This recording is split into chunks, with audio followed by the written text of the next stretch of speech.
Bonjour et bienvenue pour cette nouvelle vidéo. Aujourd'hui, on va travailler les blocages contraires.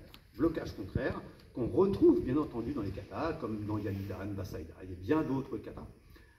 Et c'est important de travailler les blocages contraires justement, mais au fait, si c'est important, mais pourquoi et dans quelles circonstances? On va essayer de répondre en tout cas à cette question. Peut-être que vous avez déjà posé, peut-être que vous avez déjà plein de réponses, tant mieux.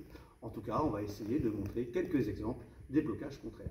Alors en pion, tout simplement, on retrouve quand vous faites Yanidan, par exemple, le blocage contraire que vous avez ici. Contraire, c'est toujours bien entendu par rapport à la jambe avant. Mais on peut très bien Jodana Gyuke, Yaku Sotoke, qu'on retrouve, Yaku Shuke, en Basaidai, etc. Yaku Genetbarai, bien entendu, tous ces petits blocages contraires qui souvent, on fait d'ailleurs souvent en déplaçant les jambes avant pour essayer de casser un petit peu cette distance. En tout cas, maintenant, on va essayer de le faire avec un partenaire. Pascal, s'il te plaît. Donc les blocages contraires, souvent on utilise par exemple le Kizami dans cette situation-là, qui est très bien adapté. Donc quand on fait Kizami, il fait Kizami, par exemple, souvent on bloque Jodana Gyuke, Yakutsuki, mais là on n'est pas en blocage contraire, bien sûr.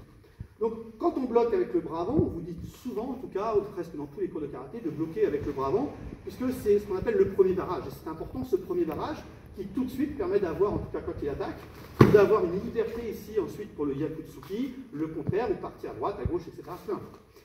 Quand on commence, un tout petit peu, quand on commence à bloquer en contraire, c'est souvent une des raisons, en tout cas, c'est pas la seule, mais une des raisons, c'est souvent parce que votre bras avant n'a pas fait son job. Alors, pas fait son job parce que tout simplement, on est surpris, il a été trop vite, c'est-à-dire que mon bras avant qui n'en sert un petit peu de radar, c'est-à-dire hop, il vérifie, il se passe quelque chose dans cette zone-là, tout de suite je bloque, mais des fois je n'ai pas vu parce qu'il est parti tellement vite que malheureusement, mon bras avant ne va pas faire son job et je vais faire appel tout simplement au bras arrière.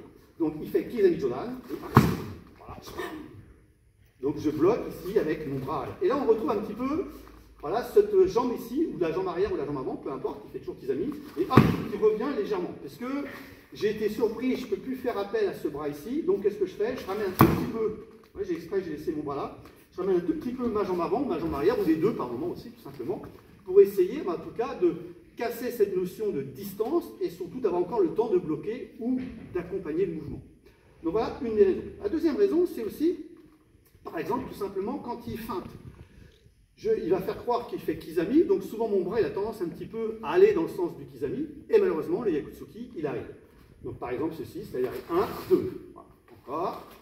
Donc il fait Kizami Yaku, hop, 1, 2. Et moi j'étais persuadé au départ qu'il voulait faire Kizami, ce qui fait que je bloque souvent dans le vide, vous voyez, comme ceci, et le Yaku arrive. Donc je recommence, un tout petit peu, voilà. Quand il va faire Kizami, je bloque le vide, malheureusement, et le deuxième arrive. Encore une fois, il fait Kizami Yaku, et 1, 2, 3, contre-attaque. Donc voilà, encore ici, une deuxième possibilité. Troisième possibilité, tout simplement, comme quand vous faites du combat, quelquefois en combat, ça va tellement vite, il fait Kizami Yaku, ça va tellement vite que je commence à bloquer à peine le premier, que le deuxième est déjà en train d'arriver. Donc je me dis, hop là, j'ai un bras qui est déjà là, le deuxième il arrive ici, le temps que le bras ici, je le freine pour repartir dans l'autre sens, autant utiliser ce bras ici tout de suite pour venir se protéger, par exemple, sur le Yakutsuki. Donc il fait Kizami Yaku, et 1, 2, 3, encore une fois, la contre-attaque. Donc vous voyez, là, je n'ai pas le temps, c'est-à-dire je fais et 1, je vais chercher, et 1, 2, j'accompagne, 3. Voilà encore une autre possibilité, tout simplement, pourquoi on bloque en contraire. Il y en a encore d'autres, tout simplement, la possibilité qui est très facile, c'est quand on vous saisit le bras, là, vous ne pouvez plus bloquer avec ce bras avant, parce que c'est fini. Alors vous avez plusieurs solutions, bien sûr, on peut reculer, se déplacer, mais ce n'est pas le sujet aujourd'hui des blocages contraires. Je suis saisi, il va faire une action de coup de poing, encore une fois, voilà.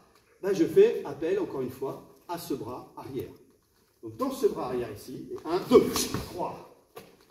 Bien sûr, encore une fois, possibilité de contre-attaque. Peu importe la contre-attaque, c'est de comprendre, en tout cas, le sens même des blocages contraires. Saisie, contre-attaque, 1, 2, 3. Ok? Merci. Et voilà en tout cas des pistes de travail sur les blocages contraires. Pourquoi on bloque en contraire? Voilà quelques pistes de travail. Bien entendu, il y a d'autres pistes, mais qui sont très importantes, en tout cas, de travailler les blocages contraires, parce que vous les retrouvez comme dans Yanidan, vous les retrouvez comme dans Basaidai, par exemple, et d'autres katas encore. Donc c'est pour ça que vraiment, entraînez-vous à bloquer en contraire, parce que ça va très très vite en combat. Et en combat, quand vous avez un bras qui est parti dans un sens, le temps que vous le ramenez dans l'autre sens, malheureusement, ça va rentrer. Donc habituez-vous à bloquer, peu importe, vers l'intérieur, à l'extérieur, bien entendu, en fonction des possibilités qui se passent en combat. Et ben voilà, je vous dis en tout cas à la prochaine.